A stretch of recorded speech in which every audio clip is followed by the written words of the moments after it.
Good morning students. आप सब कैसे हैं बच्चों? मैं उम्मीद करता हूं कि बहुत अच्छे होंगे और अपनी पढ़ाई बहुत अच्छे से कर रहे होंगे, बिल्कुल स्वस्थ होंगे। और बच्चों, आपको सब पता है कि हमारा 12th क्लास का इकोनॉमिक्स आपका विषय है और चैप्टर नंबर 4 हम लोग आपका देख रहे हैं। पूर्ण प्रतिस्पर्धा में कंपनी के लाभ का सिद्धांत हम लोग देख रहे हैं कि किस प्रकार से जो आपकी कंपनी है वो लाभ की जो कॉम्पिटिटिव स्थिति में वो कैसे आपका लाभ कमाए, उसकी स्थिति के विषय में हम लोग बात कर रहे थे। और बहुत सारी चीजों के लिए हमने आपका बात किया, जैसे औसत आगम क्या होता है, सीमांत आगम क्या होता है, किस प्रकार से भरता है, मार्जिनल कॉस्ट और टोटल कॉस्ट में किस प्रकार संबंध है, और टोटल कॉस्ट और मार्जिनल कॉस्ट में किस प्रकार संबंध है। इन सब को हम लोग आपका देख रहे थे। जैसे आप बुक में देखेंगे कुछ आपके ग्राफ बने होते हैं, उन ग्राफों को भी हम लोग आपका समझेंगे और उनको देखेंगे। अभी तक हम लोग जितना पढ़े हैं चैप्टर के माध्यम से, कोई चीज ऐसी नहीं है जो आपको समझ ना आई हो। तो बच्चों, आप लाइव जुड़कर चैट के माध्यम से और कमेंट सेक्शन के माध्यम से आप अपना प्रश्न हम तक आप बच्चों पूछ सकते हैं। कोई भी स्कूल का कोई भी बच्चा लाइव जुड़कर चैट के माध्यम से आप अपना प्रश्न हम तक पूछ सकता है। चलिए, अगर आपका कोई प्रश्न नहीं है एक बार हाथ खड़ा कर दीजिए ताकि हम चलते हैं डिजिटल बोर्ड की तरफ। देखिए बच्चों, ये जो है आपका लाभ अधिकतमीकरण को हम लोग बहुत अच्छे से अपने लेक्चर के माध्यम से आपका पढ़ चुके हैं और इसको देख चुके हैं। क्लियर है बच्चों? और साथ ही में हम लोगों को आपको पता होगा कि इसमें हम लोग सारी जानकारी को बहुत अच्छे से पढ़े हैं। अब देखिए, कुछ स्थिति है जिनमें कम और अधिक लागत होनी चाहिए। अब देखिए, ये सब चीज जो हम लोग पढ़ रहे हैं, सह प्राप्ति सीमा प्राप्ति के बराबर होनी चाहिए, स्थिति 1, ये सारी स्थिति को मैं देखिए पहले मैं आपको सारी स्थिति दिखा देता हूँ, फिर दूसरी स्थिति को देख लीजिए, थोड़ा समझिए, फिर दूसरी स्थिति को पढ़िए। जो दूसरी स्थिति जो है जो आपका दी गई है, दूसरी स्थिति को पढ़िए। दूसरी स्थिति में जिसका लागू होने का निर्गत स्तर का लाभ अधिकतम हो, वो आपका सकारात्मक हो। ये देखिए, ग्राफ को हम बाद में देखेंगे, लेकिन सबसे पहले देखिए जो मेन कीमत क्या चीज कह रही है। ये कह रहा है चैप्टर आपका, देखिए कि स्थितियां चित्र दर्शाने के लिए उपयोग में लाया गया है। जब बाजार कीमतें पी हैं तो लाभ अधिकतमीकरण करने वाली फर्म निर्गत स्तर पर Q1 यानी कि सीमांत लागत वक्र MC की महाप्रवणता के नीचे की ओर है। Q3 तथा Q2 बाजार कीमतों पर अधिक है और सीमांत लागत, देखिए सीमांत लागत बाजार लागत से अधिक है। अब देखिए, इसको थोड़ा सा हम लोग मैंने आपको इतना टफ लैंग्वेज में नहीं पढ़ा है, आप समझिए। सबसे मैंने आपको औसत आगम मतलब सहप्राप्ति, एवरेज रेवेन्यू के विषय मैंने आपको बताया कि कैसे हम लोग एवरेज रेवेन्यू निकालते हैं, क्या उसका मतलब होता है, और टोटल आगम क्या है, किस प्रकार संबंध है, इसको हमने देखा। फिर बच्चों याद होगा कि सीमांत आगम क्या है, हमने उसको निकाला मार्जिनल। देखिए, जो मार्जिनल जो आपका रेवेन्यू था वो हमने ज्ञात कर लिया। क्या देख लिया हमने? जो मार्जिनल जो आपका रेवेन्यू था वो हमने देखा कि मार्जिनल रेवेन्यू क्या होता है, उसको हम लोग देख पाए। क्लियर है? फिर उसके बाद हम लोगों ने क्या किया, नेक्स्ट पेज में मार्जिनल रेवेन्यू और एवरेज रेवेन्यू के बीच जो संबंध है उस संबंध को हमने देखा। और यही संबंध क्या है आपकी, जो आप लोग स्थिति पढ़ रहे हैं, जैसे कि स्थिति 1 देख रहे हैं, 2 देख रहे हैं, 3rd देख रहे हैं, ये वही स्थितियां हैं। क्लियर है बच्चों? इसे मैंने बहुत शॉर्ट फॉर्म में आपको दिखाया है। फिर उसके बाद हम लोगों ने देखा कि मार्जिनल और टोटल जो आपका रेवेन्यू उसके बीच किस प्रकार संबंध होता है, आप इसको समझ सकते हैं। अगला देखिए, उत्पादन या फर्म का संतुलन। कोई आपकी फर्म है, वो कैसे उत्पादन कर रही है, कैसे वो आपका संतुलन कर रही है, इस संबंध में आप इसको बहुत अच्छे से क्या है देख सकते हैं बच्चों। क्लियर है? आपके सामने पूरा एग्जाम्पल के रूप में बहुत अच्छे से आपको सामने स्पष्ट हो रखा है। दूसरा आप लोग देखिए, लाभ अधिकतमीकरण, ये क्या है, कैसे आप लाभ अधिकतमीकरण को समझते हैं, कैसे हम लोग इसको देखते हैं कि हम लोग कैसे इसको पाई के बराबर में देखते हैं कि कुल सहप्राप्ति यानी कि आगम माइनस मतलब आपको क्या है कुल लागत, यानी कि total profit is equal to total revenue minus total cost. यानी कि अगर आपको लाभ निकालना है तो जितना आपने कोई चीज आपको बेचकर प्राप्त हुई है उसमें से घटा दो जितनी वो आपकी लागत लगी है, तो जो आपका एक्चुअल कॉस्ट है वो आपका निकल जाएगा। देखिए, यही फॉर्मूला बेस पर हम लोगों ने इसको देखा है। क्या है ये आपका? माइनस है, ध्यान रखिएगा। क्या था किसी कोई प्रॉब्लम बच्चों? चलिए, थोड़ा आगे देखिएगा इसी लेक्चर के अंदर, लाभ अधिकतम होने के लिए क्यों निर्गत की आपकी कुछ शर्तों को हम लोगों ने पढ़ा कि कौन कौन से शर्तें हैं, कौन कौन से कंडीशन है, कैसे बढ़ता है। अब देखिए ये स्थिति को पढ़िए जो मैं आपको बता रहा था, जब सीमांत आगम लागत से अधिक है लाभ बढ़ता है, यानी कि सीमांत आगम कैसा हो, लागत से अधिक हो, तो क्या होगा, जो आपका प्रॉफिट है वो आपका बढ़ेगा। जब सीमांत आगत लागत से कम हो, ये किससे हो, लागत से क्या हो आपका कम हो, तो लाभ कैसा होगा आपका कम होगा। इसका अर्थ है कि लाभ को अधिकतम होने के लिए सीमांत लागत के बराबर होना चाहिए।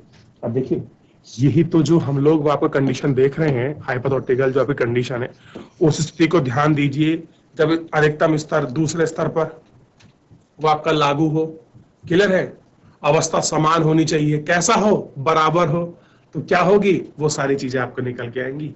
ये उसके फर्म के रूप में कुल लागत, उसी परिवर्तित लागत, हम इसको ऐसे भी ज्ञात कर सकते हैं, पूरा इसका जो आयताकार चीज है इसको देख सकते हैं। अब देखिए, अब ये चीज में थोड़ा समझिए कि दीर्घकाल की कीमतें और औसत लागत की तुलना में अधिक हो या अथवा समान हो, कैसी हो, अधिक हो या अथवा समान हो। अब देखिए इस लाइन को पढ़ो, इसका अर्थ है कि लाभ को अधिकतम होने के लिए सीमांत लागत की क्या होना चाहिए, बराबर होना चाहिए। अगर आप इन सबको पढ़ लोगे और आपको ढूंढने की जरूरत नहीं है, मार्जिनल रेट यानी कि जो आपका रेवेन्यू है, मार्जिनल रेवेन्यू इक्वल टू जो आपका है मार्जिनल जो कॉस्ट है उसके बराबर होता है, आप इसको कह सकते हैं। औसत आगम वक्र एवं सीमांत आगम वक्र की जो मांग की लोच किस बात पर निर्भर करती है, तो average revenue equal to marginal revenue, ई बराबर, मतलब ई को हम क्या दिखा रहे हैं, ये जितना हिस्सा है भाई किसको दिखा रहा है, ई, यानी कि लोच की मांग अपॉन ई माइनस वन। इस तरह से हम लोग इसको बहुत अच्छे से क्या है देख सकते हैं, क्लियर है। अब इससे आगे कि क्या करते हैं हम लोग बच्चों, थोड़ा सा आपका बात कर लेते हैं। अपने चैप्टर के अंतर्गत हम लोगों ने जो है इसको अपने रूप में बहुत अच्छे से क्या कर चुके हैं, देख चुके हैं। थोड़ा सा इससे आगे बढ़ते हैं और बड़ा ही आपका इंपॉर्टेंट है, ध्यान दीजिए, पूर्ण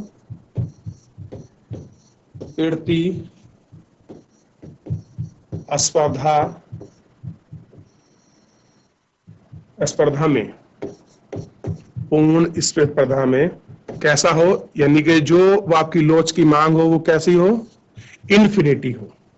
इन्फिनिटी का मतलब होता है अनंत। क्या होता है बच्चों, ध्यान दीजिए, अनंत होता है, ऐसे लिख लीजिए, क्लियर है। तो ऐसी स्थिति में हम लोग क्या करेंगे बच्चों, थोड़ा ध्यान दीजिए, तब क्या होगा, तब आपको ध्यान रखना है, ऐसे क्वेश्चन आपको बन सकते हैं। तब होगा एवरेज रेवेन्यू इक्वल टू, मतलब यानी कि बराबर होगा average revenue equal to marginal के, और इसमें अगर आप देखोगे जो आपके इन्फिनिटी है अपॉन इन्फिनिटी माइनस वन, क्या होगा, इन्फिनिटी माइनस वन। इसके आधार पर क्या है, हम लोग पूर्ण स्पर्धा कंपनी को में हम लोग देख सकते हैं। जैसे अगर हम लोग बात करें, अर्थात कैसे इसको देख रहे हैं कि पूर्ण प्रतिस्पर्धा, पूर्ण प्रतिस्पर्धा में average revenue equal to marginal revenue आपस में बराबर होता है। क्या होता है, बराबर होता है, ये ध्यान रखना, कैसा होता है, आपस में बराबर होता है, इतना ध्यान रहेगा। यहां तक किसी प्रकार का कोई डाउट, किसी प्रकार कोई आपको कंफ्यूजन बच्चों तो नहीं होगा। आगे देखिए थोड़ा, इसमें हम लोग अगर हम लोग बात करें, ये तो होगी पूर्ण प्रतिस्पर्धा, ठीक, और इसके आगे एक चीज और आपको नहीं मिलती है, ध्यान रखना है, वो क्या है, एकाधिकार।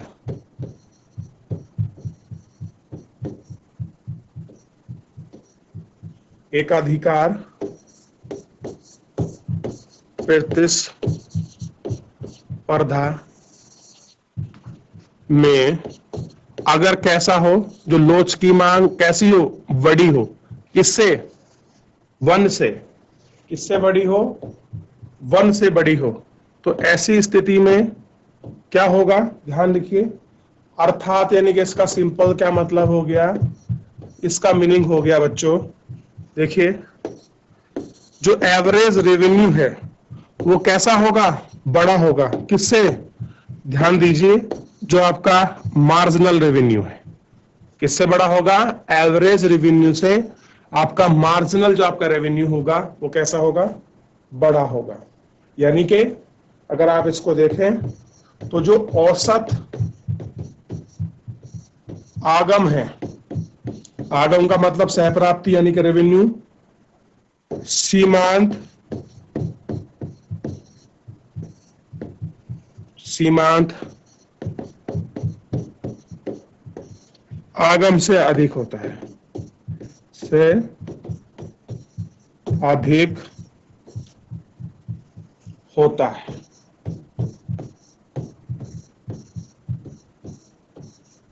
कैसा होता है, उससे अधिक होता है, ध्यान रखिए। ठीक है, इतना आपको ध्यान रखना है। तो अगर आप इन सब चीजों को ध्यान रखेंगे, जैसे कि अभी हमने 2 चीज पढ़ा है बच्चों, ध्यान देना है। पहली चीज क्या थी बच्चों, ध्यान दीजिए। पहला चीज था पूर्ण प्रतिस्पर्धा में, यानी कि E इक्वल टू इन्फिनिटी, यानी अगर हम लोग देखें कि जो कुल मिलाकर हमारा जो लोच की मांग है वो कैसी हो, अनंत हो, इन्फिनिटी हो, तब मार्जिनल किसके बराबर होगा, एवरेज रेवेन्यू के, इस तरह से। ठीक, ये आपको ध्यान रखना है। दूसरा हमने क्या देखा कि एकाधिकार प्रतिस्पर्धा में क्या दिखा दिया है कि एवरेज रेवेन्यू बड़ा होगा मार्जिनल से। यहां तक वो आपको क्लियर हुआ। अब थोड़ा सा ना इसमें आगे और समझो बच्चों, और थोड़ा इसको देखो कि और क्या चीज है। देखिए, आगम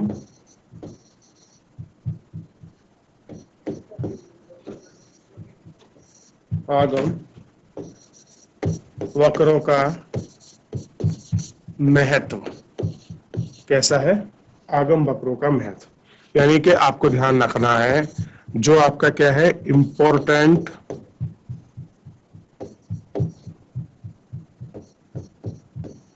ऑफ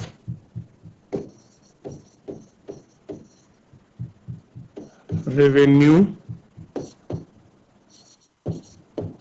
कर्व, रेवेन्यू कर्व, इसको देखना है। इसमें क्या है, ये बड़ा इंपॉर्टेंट है बच्चों, आपको ध्यान रखना है, ये ध्यान रखना है।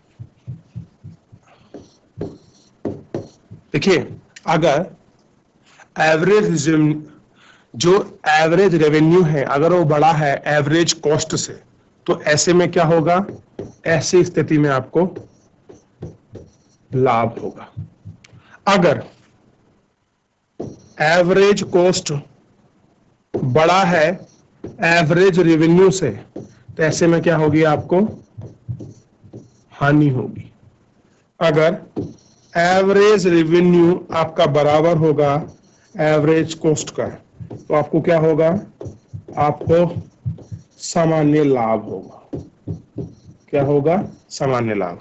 और यही आपकी कंडीशन हो सकती है एग्जाम में, अगर पूछ ले कि एवरेज रेवेन्यू अगर छोटा है एवरेज कॉस्ट से तो क्या होगा, लाभ होगा कि हानि होगा, हम बता सकते हैं कि जाहिर सी बात है कि वो हानि होगा।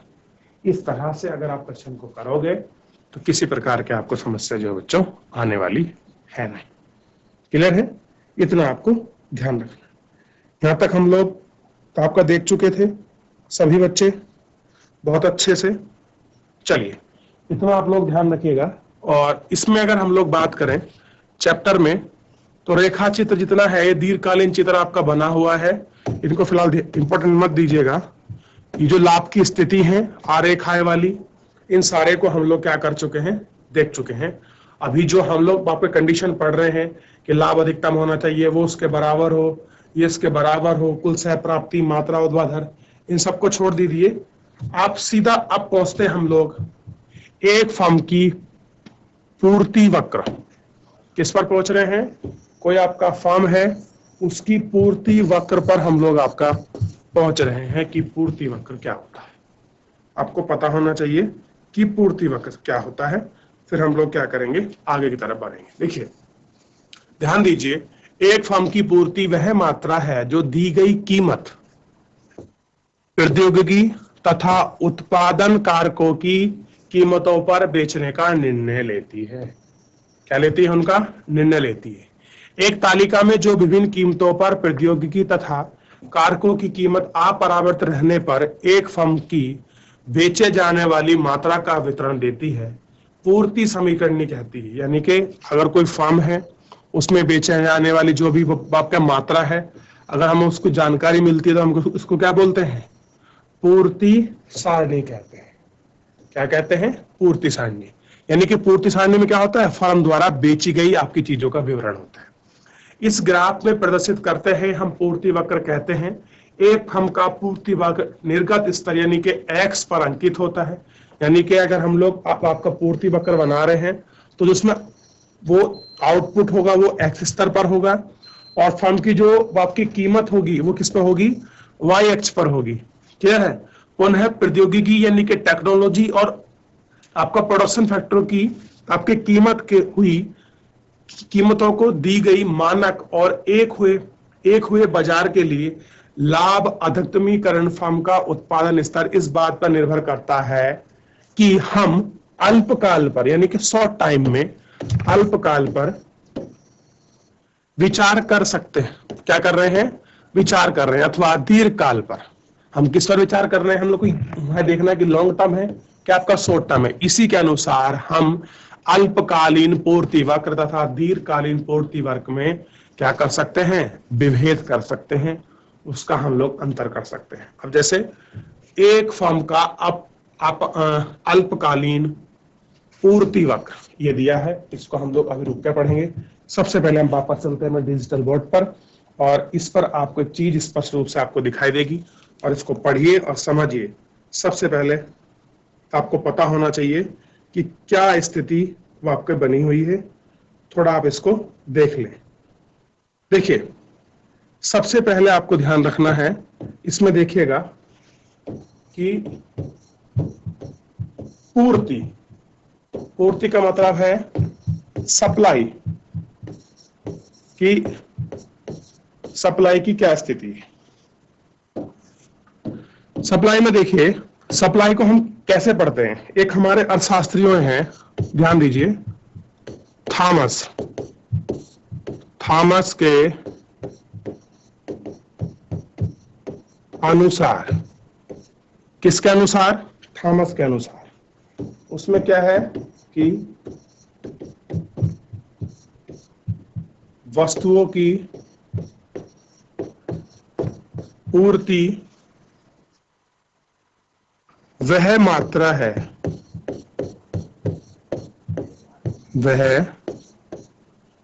है जो एक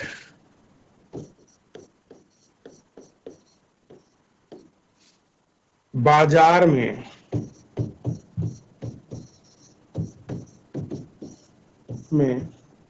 किसी निश्चित समय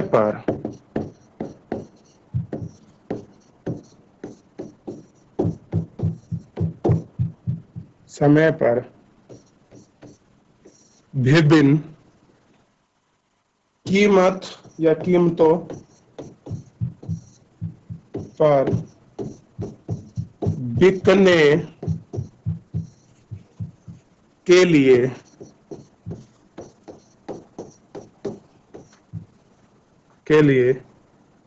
प्रस्तुत की जाती, यानी कि दिखाई जाती, प्रस्तुत की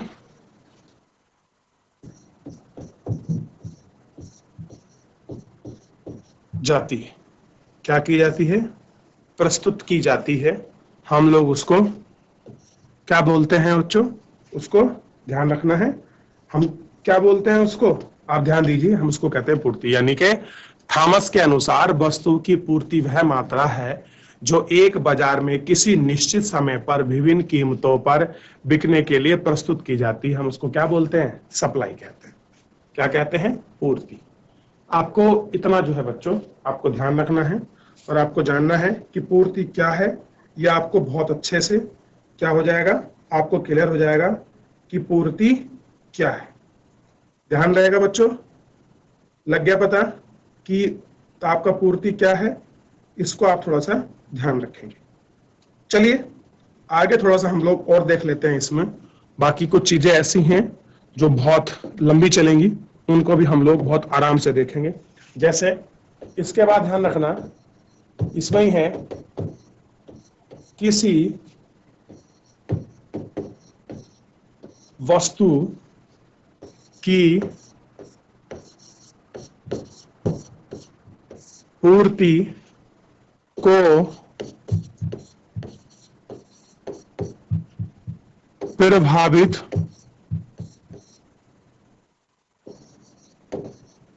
करने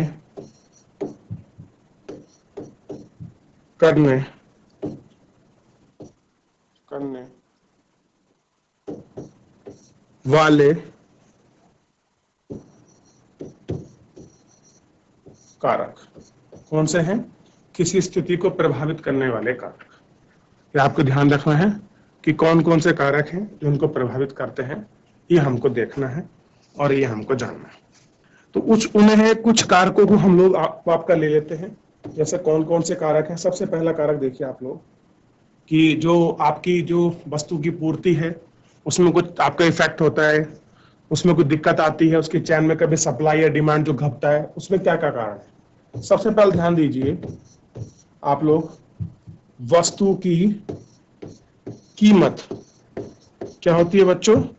जो वस्तु की कीमत है ये बहुत बड़ा जो रोल है वो आपका रोल निभाती है। फिर है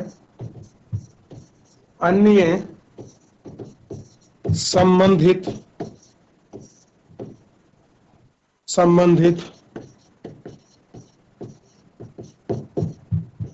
वस्तुओं की कीमत। अगला देखिए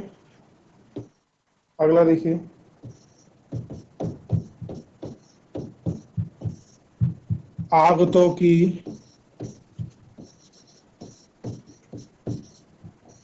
कीमत या कीमतें।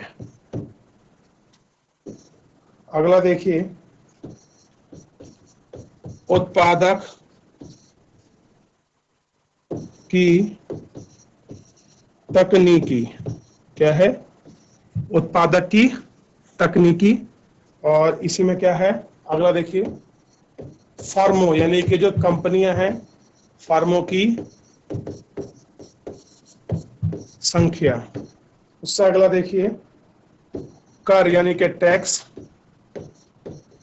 तथा आर्थिक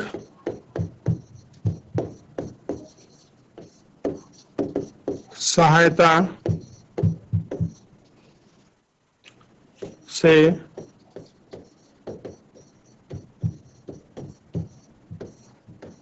संबंधित सरकार नीति या नीतियां। ये सारे चीजें हैं, ये सारे ऐसे फैक्टर हैं जो आपका डिपेंड करते हैं बच्चों किस पर? किसी वस्तु की पूर्ति को जो आपके प्रभावित करने वाले जो क्या है बच्चों आपका कारक हैं, वो सब क्या है? इस चीज को वो आपका प्रभावित करते हैं, इस चीज को क्या करते हैं? इफेक्टिव करते हैं। क्लियर है? आपको ध्यान रखना है। तो बच्चों आज के लेक्चर के लिए इतना ही, क्योंकि समय समाप्त हो रहा है। और भाई पूर्ति किसे कहते हैं, उसके प्रभावित करने वाले कौन कौन से फैक्टर हैं, उनको हमने देखा, उनको हमने पढ़ा, उनको जाना। कोई ऐसी चीज है जो आपको समझ नहीं आई है तो आप हमसे लाइव जुड़कर और कमेंट सेक्शन के माध्यम से, चैट के माध्यम से आप हमसे प्रश्न अपना पूछ सकते हैं मेरे प्यारे बच्चों। आई होप कि आपको कुछ नया सीखने का मौका मिला हो। और इन सब चीजों के साथ आज हम लोग लेक्चर को समाप्त करते हैं। मैं उम्मीद करता हूं कि आप सब बच्चे एक बार घर से रिवीजन करके जरूर आएंगे। बहुत बहुत धन्यवाद।